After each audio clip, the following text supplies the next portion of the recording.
चलो देखो, last class में ये देख भी चुके थे कि पावर अक्रॉस रजिस्टर्स कर रहे थे, है ना, कि अगर कोई भी रजिस्टर है तो पावर का मतलब क्या होता है, energy consumption per unit time. कोई भी डिवाइस कितना एनर्जी कंज्यूम कर रहा है पर यूनिट टाइम, उसको उस डिवाइस का क्या कहते हैं, पावर। और हमारे लिए कोई भी इलेक्ट्रिकल डिवाइस एक्चुअल में क्या है, रजिस्टर। यहाँ ध्यान दो, हमारे लिए कोई भी इलेक्ट्रिकल डिवाइस एक्चुअल में क्या है, रजिस्टर। तो पावर अक्रॉस रजिस्टर्स का मतलब है कि अगर कोई भी डिवाइस लगाते हैं जिसका रजिस्टेंस हमारे लिए क्या है, आर है, और उसको किसी बैटरी के ईएमएफ मतलब इलेक्ट्रोमोटिव फोर्स, ईएमएफ या वोल्टेज वी के सोर्स से क्या कर रहे हैं, कनेक्ट कर रहे हैं। ये स्विच है, स्विच ऑन करेंगे, इसमें इलेक्ट्रिसिटी कंडक्शन होगा, करंट आई फ्लो कर रहे था। तो जैसे ही करंट आई फ्लो करता है, उस वजह से ये जो है रेजिस्टेंस क्या कंज्यूम करता है, एनर्जी। और एनर्जी प्रोवाइड कौन कर रहा है, बैटरी। तो कोई भी बैटरी करंट के फॉर्म में यहाँ एनर्जी सप्लाई कर रहा है, जिसको कौन कंज्यूम कर रहा है, ये डिवाइस। कोई भी डिवाइस हमारे लिए क्या है, एक रेजिस्टेंस, उसके अलावा और कुछ भी हमारे लिए नहीं है। तो एक रेजिस्टेंस बनाने का मतलब कोई भी डिवाइस हमने लगाया एक बैटरी के से ऑपरेट करने में, जिसके कारण उस रेजिस्टेंस या उस डिवाइस से करंट क्या जा रहा है, आई जा रहा है। और ये क्या करेगा, ये एनर्जी कंज्यूम करेगा। क्या करेगा, और एनर्जी कंज्यूम करेगा। तो हम एनर्जी को अभी सिर्फ हीट के फॉर्म में देख रहे हैं। किस फॉर्म में, हीट के फॉर्म में। तो कोई इलेक्ट्रिकल डिवाइस क्या प्रोड्यूस करने वाला है, हीट प्रोड्यूस करने वाला है, और इसको हम डेल एच से भी डिनोट करते हैं। ठीक है, क्या करते हैं, डेल एच से। अब ये हीट कितना प्रोड्यूस होगा, या रेजिस्टेंस या ये रेजिस्टेंस कितना एनर्जी कंज्यूम करेगा यूनिट टाइम। यूनिट टाइम मतलब किसी एक सेकंड या किसी टाइम टी में, टी टाइम में मतलब एनर्जी कितना कंज्यूम करेगा वो टी समय हो गया। अगर यूनिट टाइम में एनर्जी कंजम्पशन निकालते हैं उसी को क्या कहते हैं, पावर। तो पावर किसी का धुंधला हो गया हो जो 11th में पढ़े थे, तो एक बार के लिए रिमाइंड कर सकते हो, पावर बराबर होता है, क्या होता है, dW/dV। समटाइम्स को पढ़े थे वहां वर्क पर यूनिट टाइम, यहाँ work is form of energy. तो तुम ऐसे भी कह सकते हो DE/dt, energy consumption per unit time. तो DE/dt मतलब एनर्जी कितना कंज्यूम करेगा यूनिट टाइम में, उसी को क्या कहते हैं, पावर। तो हम कहते हैं D मतलब D of energy, energy consumption के रेट को ही क्या कहते हैं, power. This is called rate of consumption of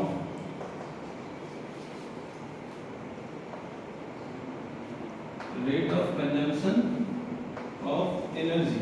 Rate of consumption of energy is called power. Is called power. तो एनर्जी कंज्यूम करने के रेट को हम क्या कहते हैं, पावर कहते हैं। पावर का अब यूनिट क्या होना चाहिए, ये भी ध्यान दीजिए। ऐसा यूनिट होना चाहिए, सभी 11 की चीजें हैं। ऐसा यूनिट होना चाहिए, एनर्जी पर यूनिट टाइम है, तो एनर्जी बाय टाइम क्या कहना है, जूल बाय सेकंड। और जूल बाय सेकंड को क्या कहते हैं, वॉट। तो जब भी कभी वॉट लिखा हुआ हो, इसका मतलब होगा जूल पर सेकंड। तो ऐसा यूनिट जो पावर का होगा वो होगा वॉट। और वॉट तो सिंबल में W से डिनोट करते हैं। ये सभी चीजें 11 से हम लोग जानते हैं। थोड़ा सा जिसका धुंधला हो गया होगा, ध्यान नहीं होगा, वो लोग रिवाइज करें। इसके बाद डायमेंशन की अगर हम बात करें, तो डायमेंशन ऑफ पावर भी हम लोग जानते हैं, क्योंकि जूल का हो जाता है mL/T-2 डिवाइडेड बाय टाइम का फिर से T, तो ये हो जाता है mL/T-3। यहाँ तक कोई किसी को इसो है नहीं। ये हो गया तुम्हारा SI यूनिट, ये हो गया डायमेंशन किसका, पावर। पावर का अदर यूज यूनिट भी हम लोग जानते हैं, क्या होता है, सबसे ज्यादा करंट इलेक्ट्रिसिटी में ही इस टर्म का यूज होता है। अदर यूज यूनिट वो होता है किलोवाट। किलोवाट kW/80 एक्चुअल में kW लिखा रहेगा, इसी को कहते हैं किलोवाट। सबसे ज्यादा ये जो है इलेक्ट्रिसिटी के क्षेत्र में ही इस यूनिट का यूज होता है, kW। समझ आया, पावर का जो सबसे मोस्ट फ्रीक्वेंट यूज यूनिट है इलेक्ट्रिसिटी के क्षेत्र में, इलेक्ट्रिसिटी समझ लिया। उसके क्षेत्र में वो है ये kW। kW का मतलब होता है किलोवाट, और इसके साथ ये तो पावर का यूनिट हुआ kW। और अगर हम बात करें ये kW का मतलब क्या है, k का मान कितना, k प्रीफिक्स है 10 टू पावर 3 वाट। अगर कहीं किलोवाट लिखा है इसका मतलब 1000 वाट है। कितना है? 1000 वाट है। अगर किसी डिवाइस की पावर के बारे में, पावर को अगर 1000 वाट लिखा गया, इसका मतलब वो डिवाइस हर सेकेंड 1000 जूल का एनर्जी कंज्यूम कर जाता है। कितने का? 1000। अगर किसी भी डिवाइस का पावर 1000 वाट लिखा है, इसका अर्थ ये हुआ कि वो डिवाइस हर सेकेंड 1000 जूल की ऊर्जा कंज्यूम कर जाती है। क्लियर है? या किसी भी डिवाइस का पावर मान लो 50 वाट लिखा है, इसका क्या अर्थ हुआ? 50 जूल पर सेकेंड एनर्जी कंज्यूम कर जाती है वो डिवाइस। समझ आ रहा है?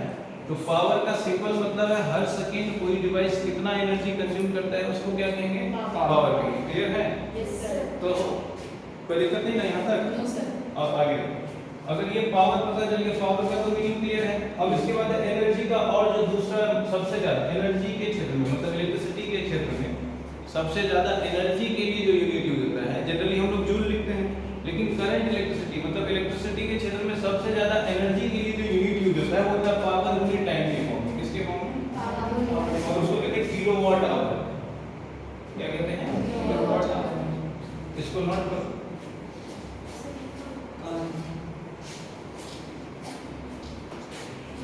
नोट कर लो ना यहाँ से, ये सब कराया हुआ है। Yes sir.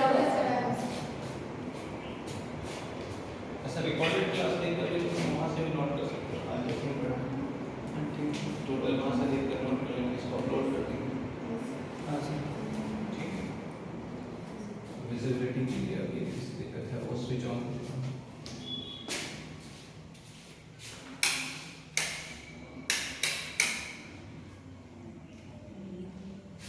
ठीक है?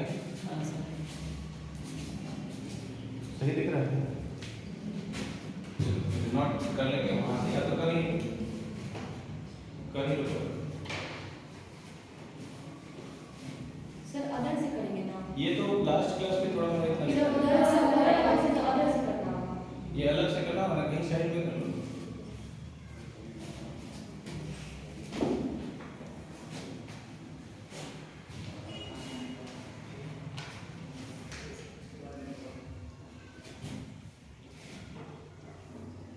सर पावर का अदर ऐसा यूनिट ये किलोवाट। किलोवाट।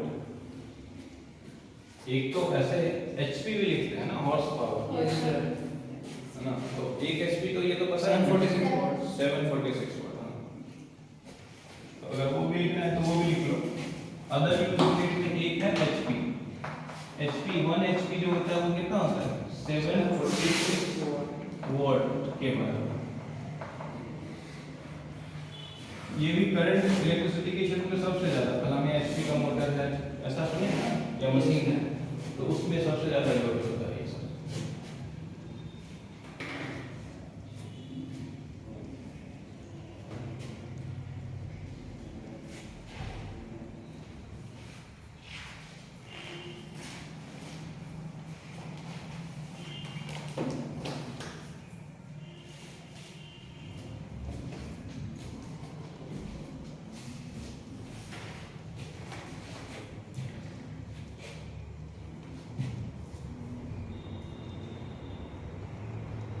हो गया?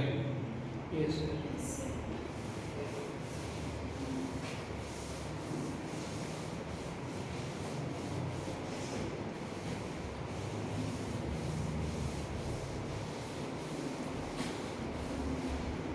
अब आगे क्या है? ये तो रहा पावर, मतलब पावर के बारे में हम जाने हैं। इसके बाद हम लोग देखेंगे कि पावर के बाद एक एनर्जी का जो यूनिट सबसे ज़्यादा यूज होता है करंट इलेक्ट्रिसिटी में वो है वाट के टर्म में। जैसे एनर्जी हम लोग सिंपली जानते हैं, एनर्जी जो होता है वो जनरली जूल में डिनोट करते हैं, ऐसा यूनिट है ना। लेकिन करंट इलेक्ट्रिसिटी में एक और यूनिट सबसे ज़्यादा यूज किया जाता है, वो है किलो वाट आवर। कौन क्या है? KW। इसको कहते हैं किलो वाट आवर।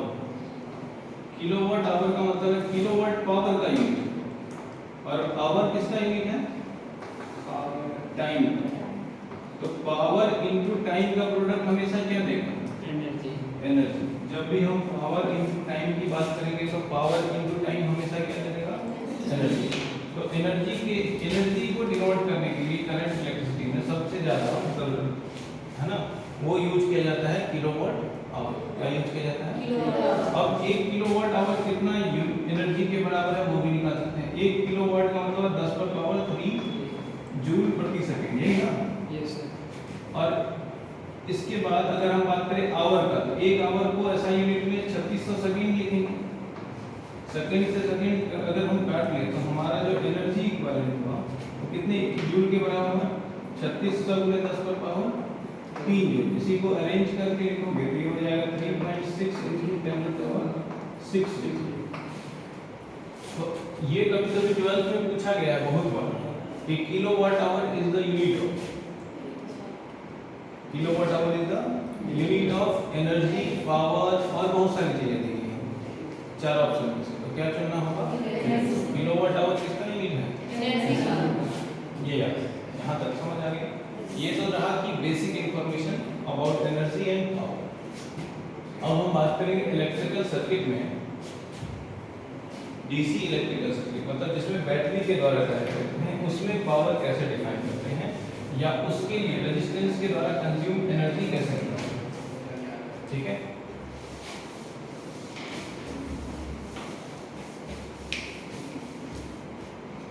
जैसे कि हमने यहाँ एक सर्किट ड्रॉ किया है, करंट सप्लाई आई है, आर है। अब देखो कि अगर हम कह रहे हैं किसी भी बैटरी के वर्क डन के बारे में हम लोग पढ़ेंगे, वर्क डन बाय बैटरी क्या होता है? वर्क डन बाय बैटरी किसी भी बैटरी के द्वारा किया गया कार्य हमेशा होता है ईएमएफ ऑफ द बैटरी या voltage of the battery into charge supplied by the battery, into charge supplied by the battery. किसी भी बैटरी के द्वारा सप्लाई किए गए चार्ज को अगर उसके ईएमएफ से मल्टीप्लाई कर देंगे तो क्या आ जाएगा? Work done by the battery. और इसी को कहते हैं वर्क डन बाय बैटरी को WB से सिंपल से। और ये किसके बराबर होगा? ईएमएफ E और इनटू चार्ज सप्लाइड अगर हम बात करें DQ है, कितना है? DQ। Work done by the battery क्या हो जाएगा? E इनटू DQ का इंटीग्रेशन। इंटीग्रेशन मतलब इंटीग्रेट कर थ्रू आउट द इंटरवल, जो भी इंटरवल में पूछेगा उस इंटरवल में वर्क डन बराबर। क्लियर है?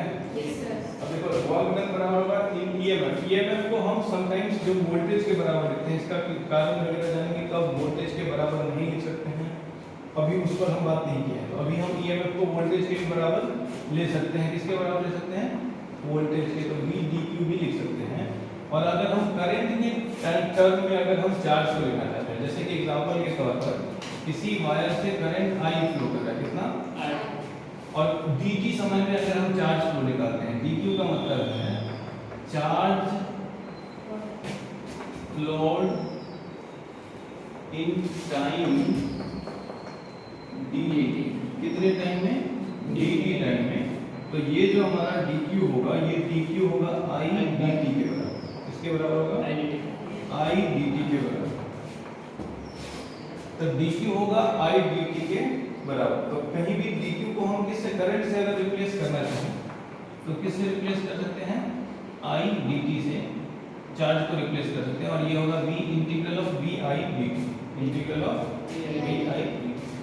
समझ आया ना? अब देखो कि एनर्जी कंजर्वेशन, ऐसा समझो कि जो भी वर्क बैटरी करेगा, जो भी वर्क वो कौन खाएगा? जो भी वर्क बैटरी कर रहा है उसको कौन कंज्यूम करेगा? तो जो रेजिस्टेंस के द्वारा कंज्यूम्ड एनर्जी है dt समय में, वो किसके बराबर? Work done by battery. कैसा लिख सकते हैं? तो energy consumed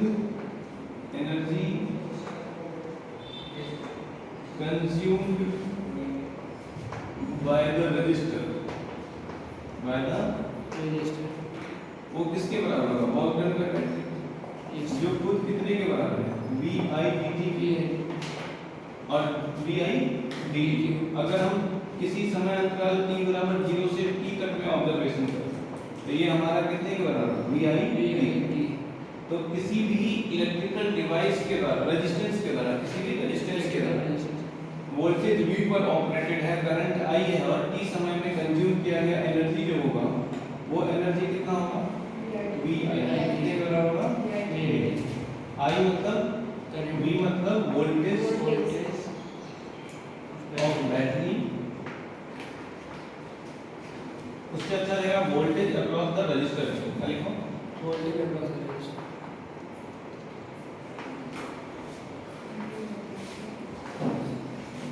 voltage across the register, register के अक्रॉस वोल्टेज नीचे नहीं और हाँ voltage across the register. I का मतलब होगा करंट फ्रॉम द रजिस्टर और T का मतलब टाइम। तो यहाँ तक एक्सप्लेन किया हुआ है, यहाँ तक नोट करना।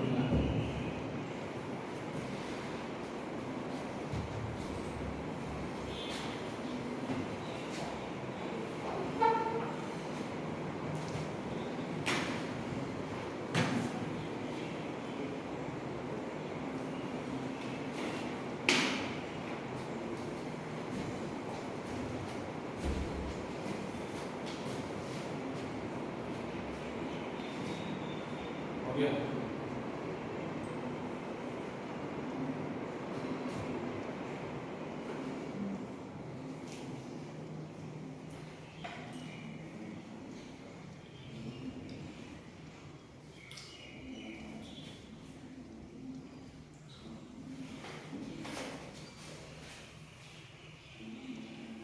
हल्का सा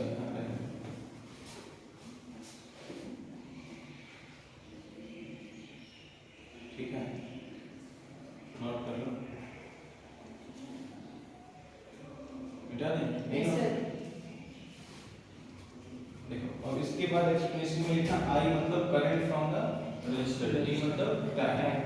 अगर किसी भी रेजिस्टेंस के अक्रॉस वोल्टेज डिफरेंस पता है, ठीक है, उससे करंट पता है और T समय में कंज्यूम किया गया एनर्जी क्या लिखा जा सकेगा V I। V मतलब वोल्टेज, I मतलब current from the resistance, T मतलब समय T में कंज्यूम किया गया एनर्जी। आया समझ? और इंटीग्रल फॉर्म कैसे बनेंगे तो integral of V I dt।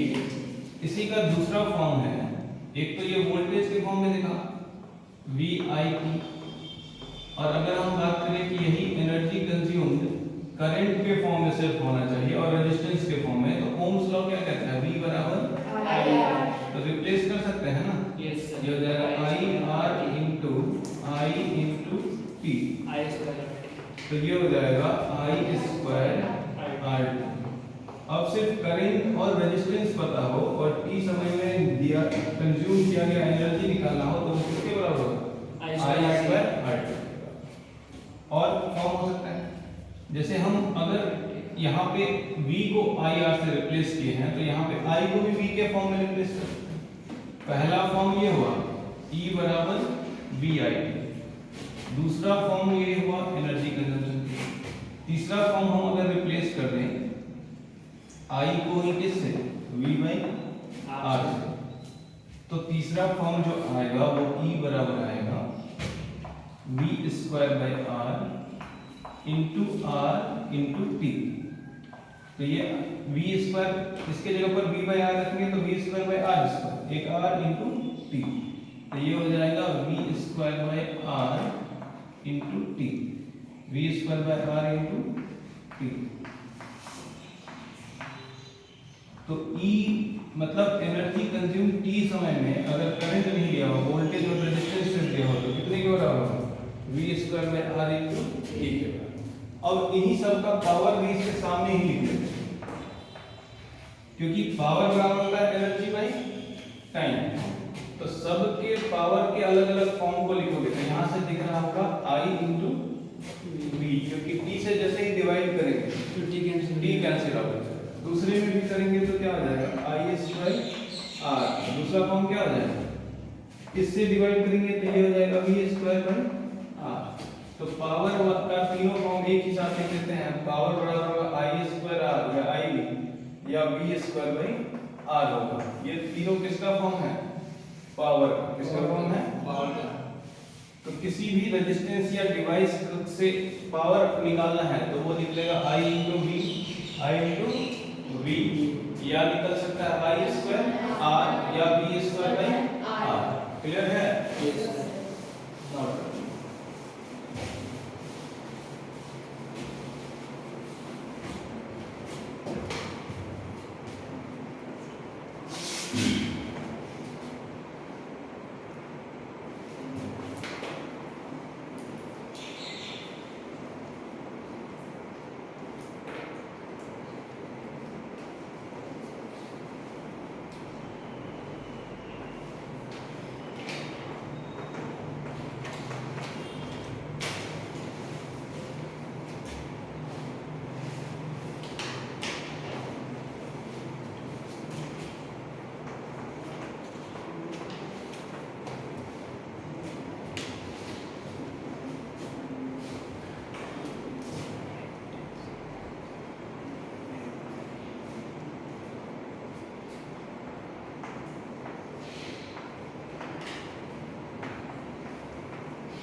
हो गया ये क्वेश्चन ना जो बोर्ड पर लिखा गया है।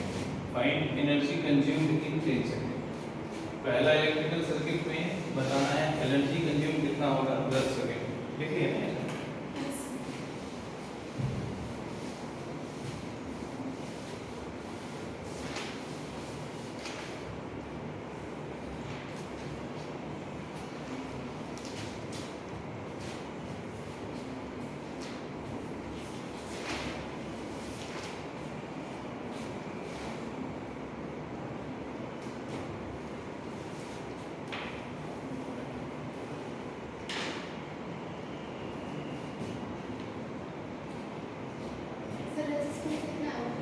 रजिस्टर 10 ओम का है और वोल्टेज दिया गया है बैटरी का 20 वोल्ट।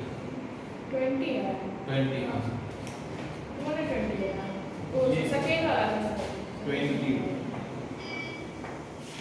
सेकंड वाला है 220 है हाँ ये 220 220 वोल्ट पर ऑपरेटेड एक बल्ब है जिसका पावर है 100 वोल्ट। तो उस बल्ब का रेजिस्टेंस सर सेकंड को सेकंड में रखेंगे या मिनट में चेंज करेंगे इसको सेकंड को सेकेंड को मिनट में ऐसा यूनिट में क्यों चेंज करेंगे? सेकंड में कोई लॉजिक है मिनट को मिनट में चेंज करना? मिनट को सेकंड में चेंज करेंगे हाँ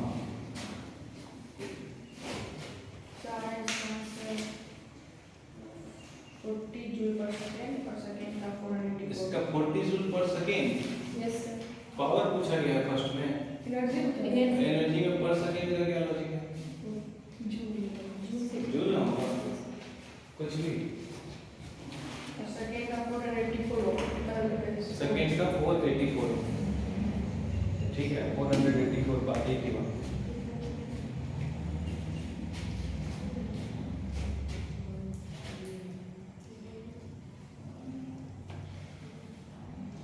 देखो पहला क्वेश्चन करें एनर्जी कंज्यूम कितना होगा 10 सेकंड। इसमें सिंपल सा सारा कॉन्सेप्ट है V कितना दिया है 10 वोल्ट, R कितना है 10 वोल्ट और EMF सॉरी क्या निकालना है टाइम दिया हुआ है। टाइम कितना है 10 सेकंड। कौन सा फॉर्मूला ज्यादा कम मतलब simply V square by R into T से निकाल सकते हैं। I निकालने जाने की जरूरत नहीं पड़ेगी यही ना। Yes sir. तो V के फॉर्म में लिखेंगे तो 10 का स्क्वायर हो जाएगा 10 इंटू 10। R कितना दिया है ये भी 10 ही दिया है और T कितना दिया है ये भी 10 सर है। V20 है सर। अच्छा V20 है यस सर हाँ सही है तो 20 चार्ज तो 20 इंटू 20 R 10 और समय भी 10 सही है।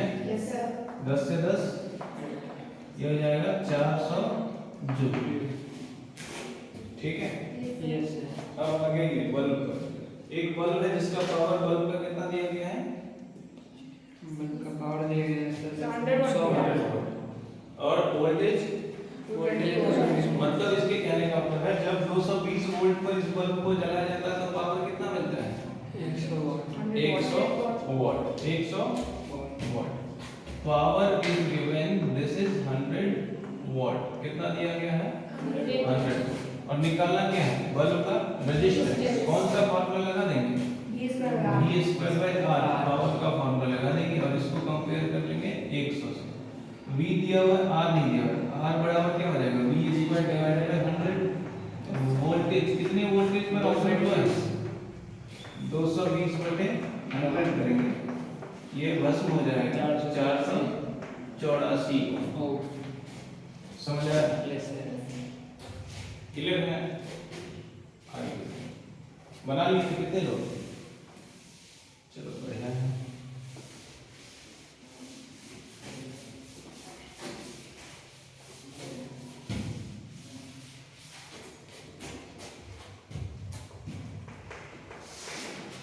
एक इलेक्ट्रिक हीटर है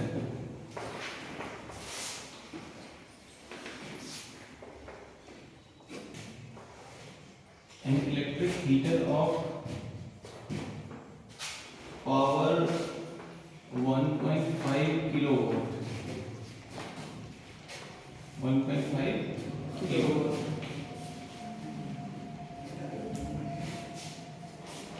is operated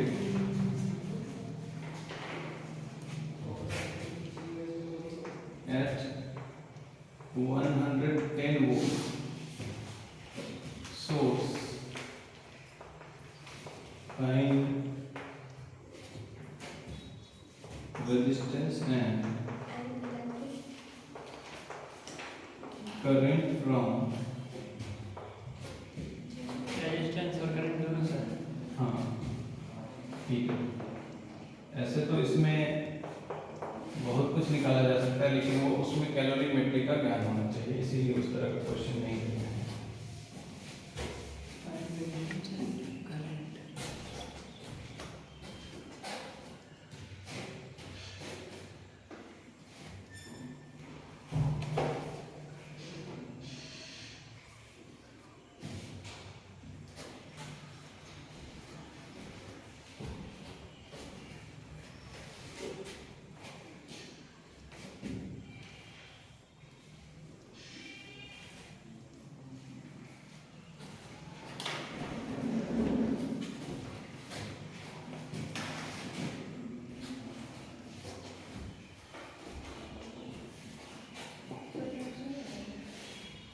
सर किलोवाट को वॉट में चेंज कर देते हैं कि ना वॉट में चेंज कर लो करना ही पड़ेगा क्योंकि किलो का तो किलो के टर्म में या तो आंसर अगर किलो के टर्म में आ रहा है तुमको रेजिस्टेंस के लिए किलो में रख सकते हो सर वॉट में चेंज कर देना फ्रैक्शन में आता है हाँ फ्रैक्शन में आए मतलब हमको भी उम्मीद लग रहा है कि फ्रैक्शन में है सर एक का 121/15 रिपोर्ट एक का 150/11 सही होना चाहिए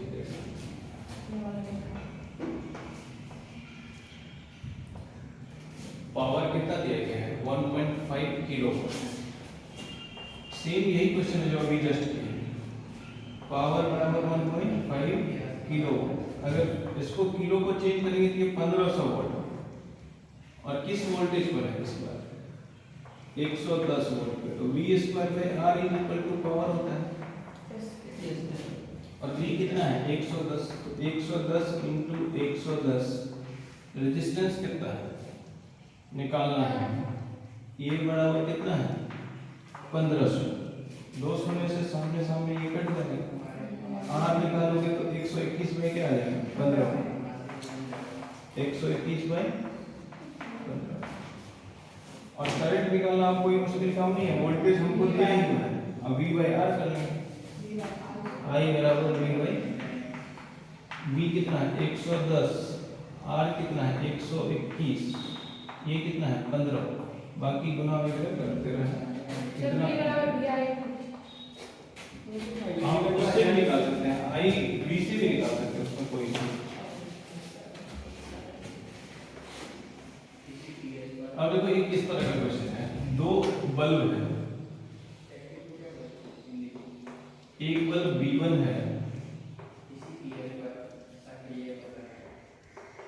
जब 220 वोल्ट के सोर्स से कनेक्ट किया जाता है तो इसका B1 का पावर है 100 वोल्ट। कितना है? दूसरा बल्ब है B2,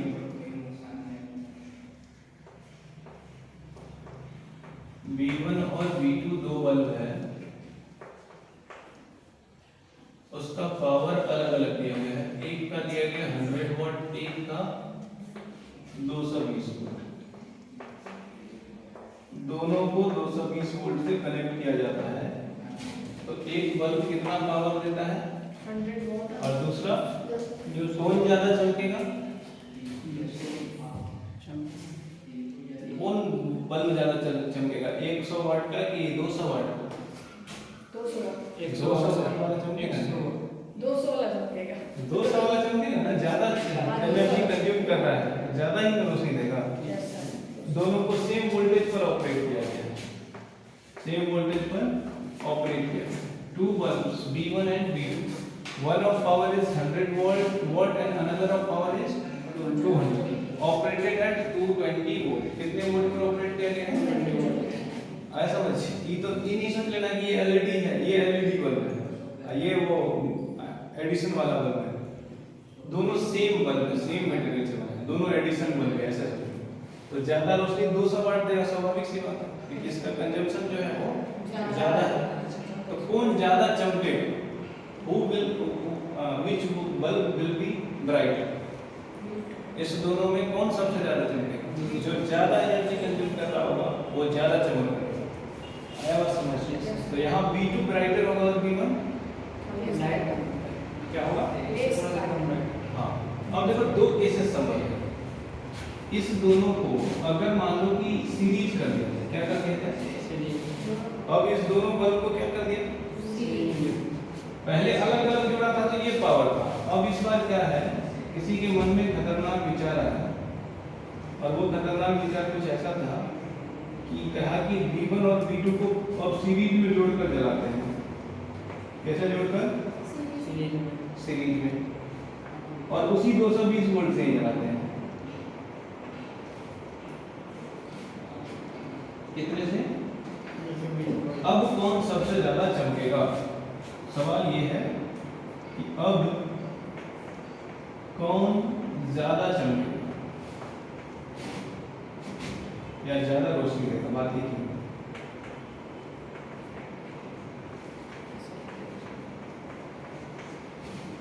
आया समझ?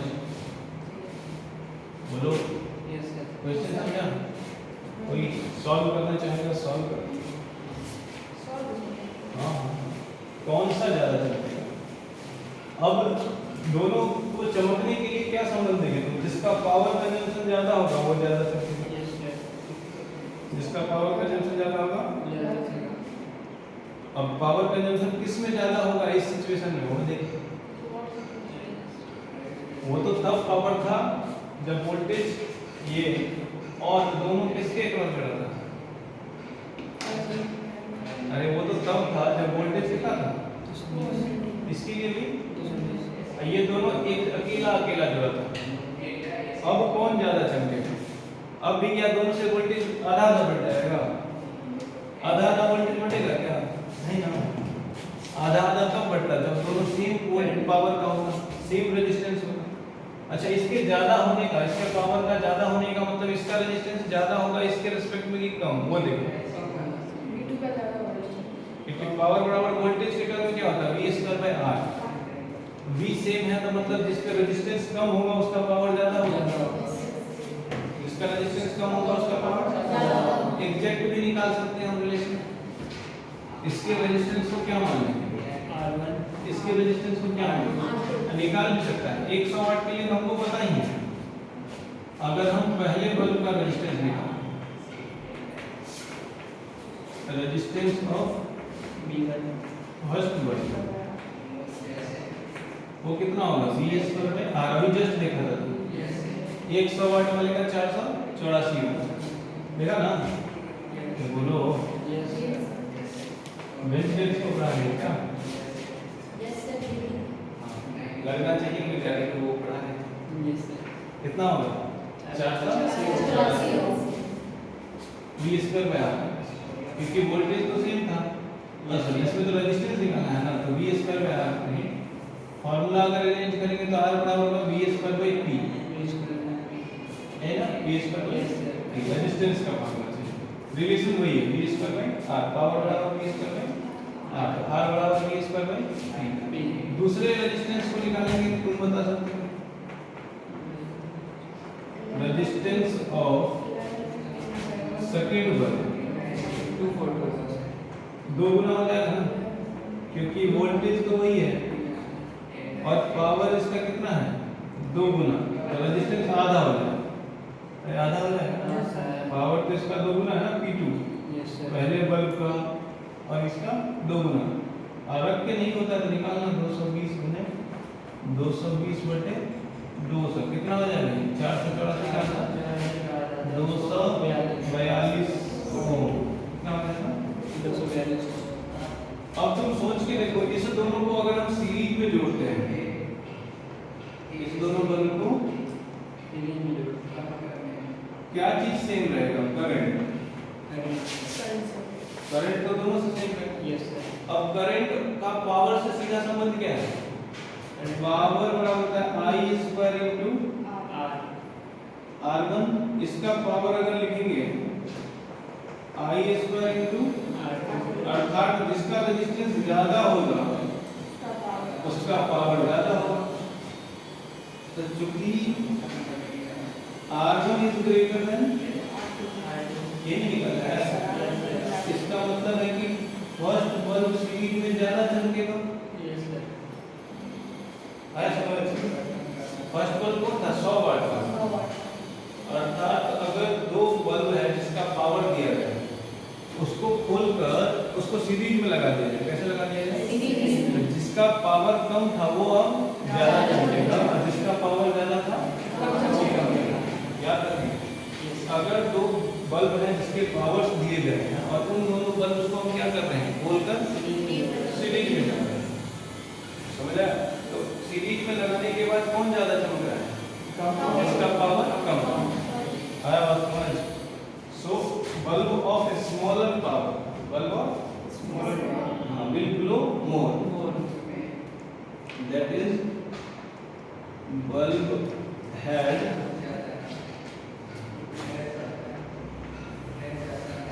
a smaller power will glow more ये क्वेश्चन ऑब्जेक्टिव टाइप में पूछा जाता है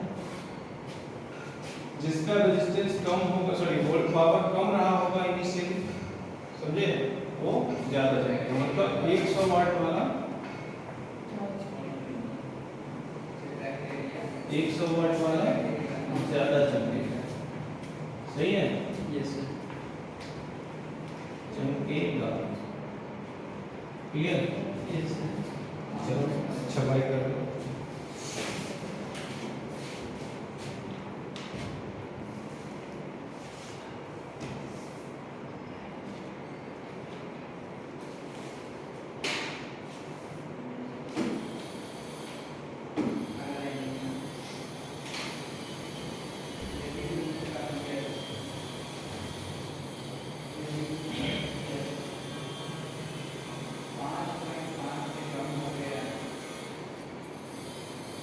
अच्छा इसी दोनों बल्ब को अब सीरीज सॉरी पैरेलल में जोड़ेंगे कैसे जोड़ेंगे किसी भी सोर्स से पैरेलल में जोड़ेंगे चाहे किसी भी वोल्टेज जैसे यहाँ हम 220 वोल्ट से जोड़े या किसी से भी जोड़ते हैं उससे कोई फर्क यहाँ पर वोल्टेज पर कहीं डिपेंडेंसी है क्या क्योंकि करंट तो कुछ वोल्टेज कुछ भी सीरीज में तो करंट सेम रहेगा तो पैरेलल जोड़ेंगे तो वोल्टेज पर डिपेंड हाँ तो वोल्टेज पर डायरेक्ट डिपेंडेंसी हो गई और वोल्टेज पर डिपेंडेंसी के टर्म में दोनों सेम ही था पावर चेंज नहीं करेगा पावर का जो रेशियो होगा वो हमेशा बरकरार रहेगा क्योंकि वोल्टेज जब तक वो है पावर का रेशियो क्या रहेगा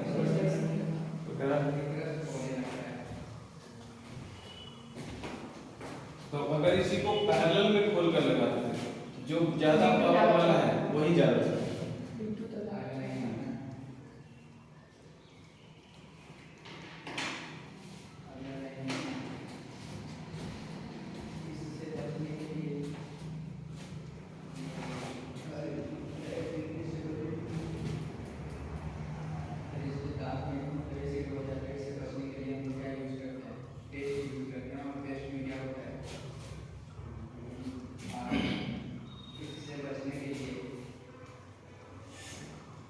हो गया।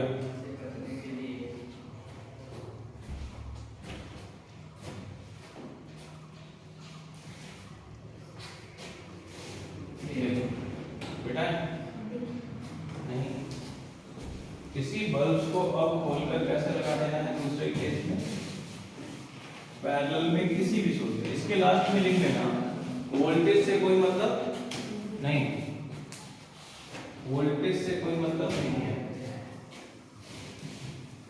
किसी भी वोल्टेज से जुड़ेगा कोई फर्क नहीं पड़ेगा।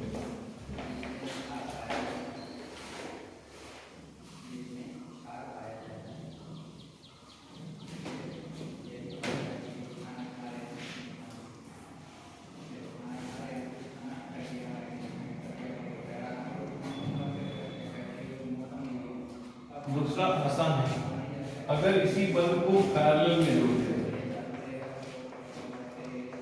अगर इसी बल्ब को पैरेलल में जोड़ दें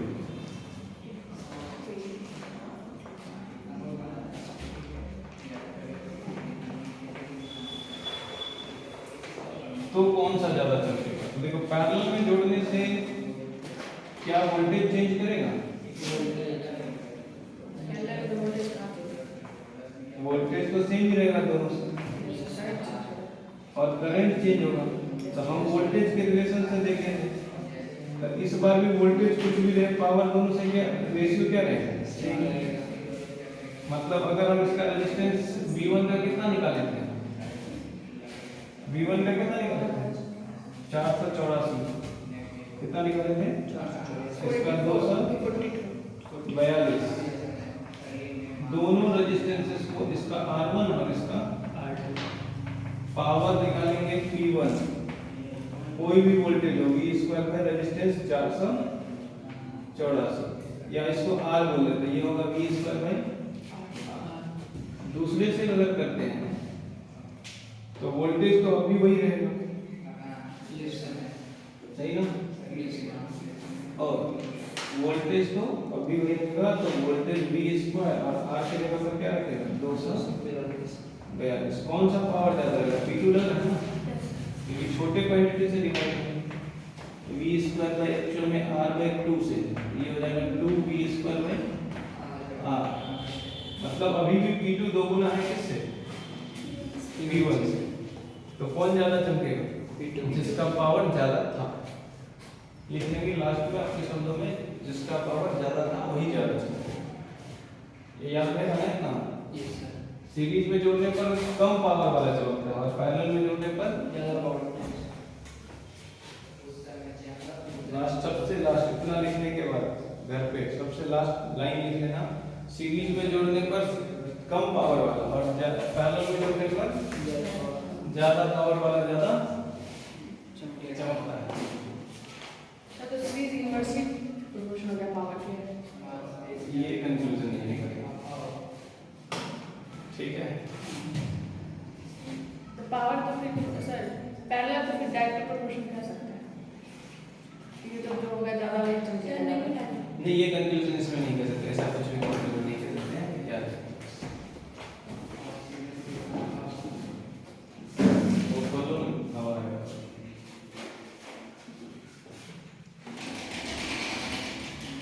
ठीक है, देखिए ना उसका सर बहुत ज़्यादा चमक रहा है, ये सर बहुत ज़्यादा चमक रहा है। अच्छा उधर से करो, उधर से।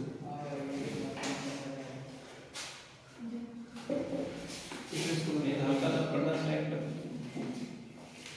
पर्दा इधर से पर्दा स्लाइड, ये बंद कर दो, आवाज आएगी। हाँ ठीक है, हो गया ना?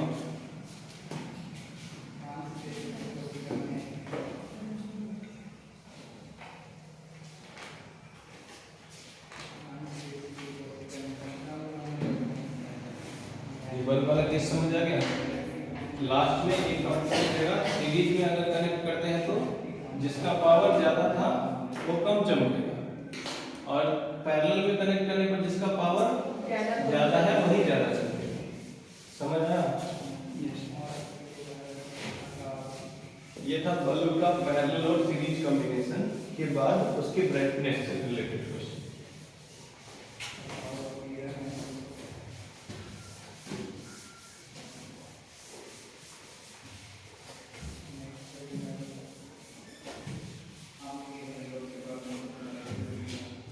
अब जैसे कि क्वेश्चन दे दिया कि एक रेजिस्टेंस R बराबर 400, दूसरा है 800,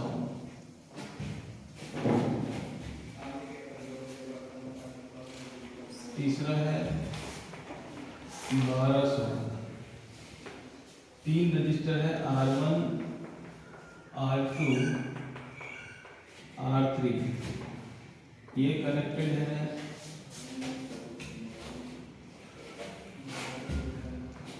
200 वोल्ट के बैटरी से। कितने वोल्ट की बैटरी से? 200 वोल्ट के बैटरी से। तुमसे पूछा जा रहा है अलग अलग रेजिस्टेंस से पावर कितना होगा? हाँ, और टोटल एनर्जी बैटरी के द्वारा कितना पावर सप्लाई किया गया है?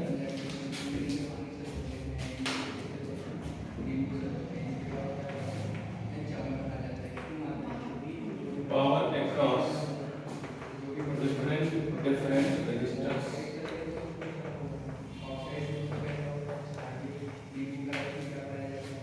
and power supplied by battery. Power supply by battery के द्वारा क्या पावर सप्लाई किया जाए?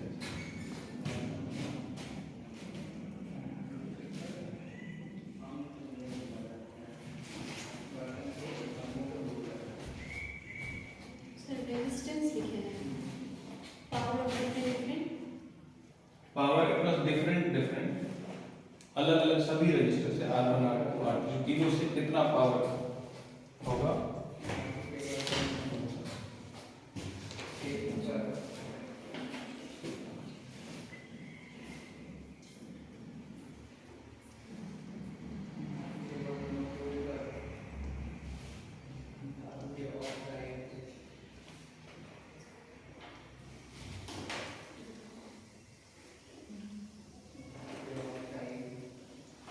क्या करेंगे? पहले करंट निकालो सभी के अक्रॉस। इससे तो वोल्टेज से ही काम चल जाएगा, है ना?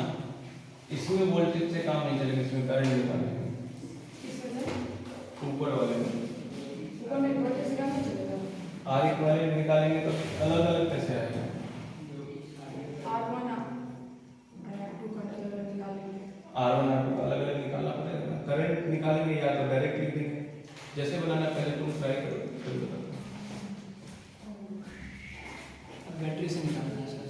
हाँ, बैटरी कितना पावर सप्लाई करेगा? बैटरी के पावर का मतलब हुआ कि बैटरी कितना करंट सप्लाई कर रहा है, ईएमएफ कितना है बैटरी, आई इंटू वी। तो करंट कितना होगा टोटल वो तो निकालना ही पड़ेगा।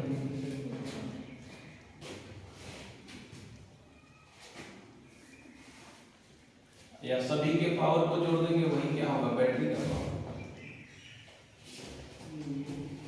ये जितना रजिस्टर है वो जितना कंज्यूम करेगा वो कौन देगा? बैटरी। तो इसलिए सबके इंडिविजुअल पावर को कितने इक्वल लिख सकते हैं? पैरेलल में है सर, एक पैरेलल में है, दूसरा पैरेलल में पड़ेगा। पैरेलल से इसके रेजिस्टेंस के कंजम्पशन पे क्या फर्क है? मतलब पैरेलल और सीरीज हम निकाल सकते हैं करंट वगैरह के टर्म में। हमको इंडिविजुअल हर एक रेजिस्टेंस का देखना है। इसके अक्रॉस देखेंगे तो इससे वोल्टेज देंगे या इससे करंट देंगे, आई इस पर आर कर देंगे इस पर। इसमें मान लो अगर करंट तुम्हारा I1 है, इससे पावर कितना होगा? I1 स्क्वायर इस पर R1। इससे भी करंट कितना होगा? I1 ही होगा, तो ये I1 स्क्वायर इनटू R2। इससे करंट मान लो I2 है, तो पावर बराबर I2 स्क्वायर इनटू R3। नहीं समझा अभी? ट्राई करो 1 मिनट और फिर हम बताते हैं। क्वेश्चन निहायत ही आसान है, सोचिए।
देखो एक तो ये समझो कि अगर ये 0 वोल्ट पर होगा तो ये भी 0 वोल्ट और ये 200 वोल्ट इससे करंट कितना होगा, इससे वोल्टेज डिफरेंस कितने का है 200 का तो इससे पावर बराबर डायरेक्ट लिख सकते हैं v के भी टर्म में, करंट निकालने की जरूरत नहीं पड़ेगी। इसके अक्रॉस वोल्टेज कितना है 200 ये बात समझ आई। Yes sir. और वोल्टेज 200 का है तो पावर बराबर v स्क्वायर में कर देने से आसानी से आ जाएगी। Yes sir. अगर हम पावर अक्रॉस 3 को p3 कहते हैं तो इसके अक्रॉस वोल्टेज है 200 डिवाइडेड बाय r3 200 का स्क्वायर करेंगे 1200 रेजिस्टेंस का 1200 है हाँ वोल्टेज 200 इनटू 200 और रेजिस्टेंस 200 में 200 कटेगा 6 ये हो जाएगा 100 बटे 3 मतलब 33.33 वॉट। इतने वोल्ट का पावर कंजम्पशन कौन करेगा R3 ऐसा समझ। इसके बाद किसका पावर निकालना है R1 और हाँ इसके लिए भी मेरा आई लगा दोनों ऊपर से तीनों को जोड़ना होगा ऐसे या दो को ही ना जोड़ना पड़ेगा 3 से क्या मतलब ये तो हो गया 200 ये 0 इसका इधर गया क्या मतलब हम वोल्टेज डिफरेंस ले लेंगे बात समझ आई हमको तो डायरेक्ट हाँ तो सही है वोल्टेज डिफरेंस हमको जोड़ना है ये है 400 ओम और ये है 800 ओम वोल्टेज यहाँ का 200 वोल्ट है और यहाँ का 0 वोल्ट तो यहाँ से करंट बराबर कितना होगा V by R equivalent V कितना है 200 R कितना हो जाएगा 800 प्लस 400 सीरीज में 1200 कितना इसको मारेंगे कितना बचेगा 1/6 एम्पीयर का करंट बात समझ आया। अब करंट पता चल गया तो दोनों से रेजिस्टेंस से R1 और R2 से पावर नहीं लिख सकते हैं V1 बराबर होगा क्या होगा I स्क्वायर R1 होगा I स्क्वायर रखो I स्क्वायर मतलब 1/36 1/6 का स्क्वायर R1 1/6 मतलब 36 और R1 मतलब 400 36 को 4 से गुना करेंगे तो 100/109 बोले तो 50/3 वाट विभाजित करते रहते ठीक है विभाजन आता है यस P2 पर बात करते हैं P2 अगर बात करें तो सिमिलरली करंट तो सेम ही रहेगा रेजिस्टेंस आ जाएगा R2 कितना आ जाएगा ये हो जाएगा 1/36 इनटू R2 कितना है 800 और ये कट के कितना आ जाएगा जस्ट दोगुना हो जाएगा 100/3 सही है क्या सकते हैं हाँ वही तो 200/9 आ रहा है 100 कितना अच्छा नहीं कटेगा नहीं हाँ ये तो 200/9 अलग ही रखना 4 से 9 चक्के 36 200/9 200/9 इसका भी विभाजन करके आंसर निकालना उतना हो और सभी के पावर कंजम्पशन को जोड़ देंगे तो किसका पावर आ जाएगा सब बैटरी चलो दोनों को सीरीज में आपकी सीरीज दो सीरीज को इसके पैरेलल में जोड़ देंगे नहीं पावर को तो सीधे सीधे जोड़ सकते हैं पावर रेजिस्टेंस से निकालेंगे नहीं निकाल सकते क्या रेजिस्टेंस से नहीं निकाल सकते आर इक्विवेलेंट से निकाल अगर हम वहां जब यहां तक निकालेंगे तो आर इक्विवेलेंट क्यों कर देंगे सबके पावर कंजम्पशन को जोड़ ऐसा समझ अगर दूसरा तरीका देखना होता सिर्फ ये पूछता बैटरी के द्वारा पावर तो हम निकालते हैं आर इक्विवेलेंट इसका आर इक्विवेलेंट देखकर ही कोई बता सकता है कैसे ये 1200 ऊपर का ब्रांच में भी 1200 और 1200 पैरेलल में कितना 600 क्योंकि 1200 और 1200 इक्वल है इक्वल दो पैरेलल में कनेक्टेड है तो आधा हो जाएगा 600 ओम का आर इक्विवेलेंट कितना रहेगा 600 ओम का R इक्विवेलेंट आपको पता है क्या होता है, पावर बराबर V square by R equivalent formula है। V का मतलब कितना है 100 हो गया, 600 कितना 100/200/3 66.66 जूल ऑफ वाट। सर अगर पावर का ये निकालने वाला दूसरा वाला फॉर्मूला नहीं है, दूसरा वाला फॉर्मूला नहीं है। हाँ, या तो करंट निकाल कर I into V कर देते हैं। I into V ना होता पावर का, पावर से मतलब बैटरी का निकाल सकता है और कोई फॉर्मूला नहीं। ठीक, यहाँ पे क्लियर है। ये था पावर अक्रॉस डिफरेंट इलेक्ट्रोड। समझा? तो रेजिस्टेंस से पावर हम लोग कंप्लीट कर सकते हैं कि किसी भी रेजिस्टेंस से पावर क्या होगा, ये टॉपिक कंप्लीट हो जाएगा। ठीक है, और यह एनर्जी कंजप्शन क्या होगा किसी समय टी में, वो सब निकाल सकते हैं। जैसे किसी भी आदमी के ह्यूमन बॉडी का रेजिस्टेंस अगर मान लो उस पर आता है 15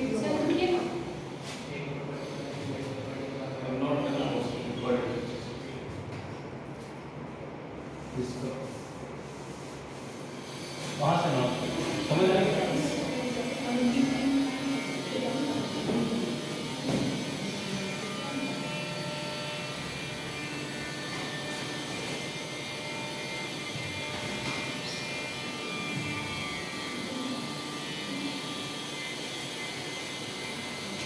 ये तो था पावर अक्रॉस डिफरेंट रेजिस्टेंस। ठीक है, अब हम लोग पढ़ेंगे अगली क्लास में पढ़ेंगे गैल्वेनोमीटर इंस्ट्रूमेंट। हाँ, इलेक्ट्रिकल इंस्ट्रूमेंट न्यू टॉपिक होगा इलेक्ट्रिकल इंस्ट्रूमेंट्स।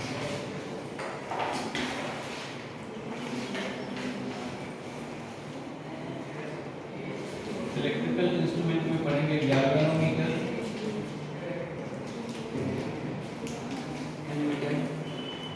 Ammeter, voltmeter,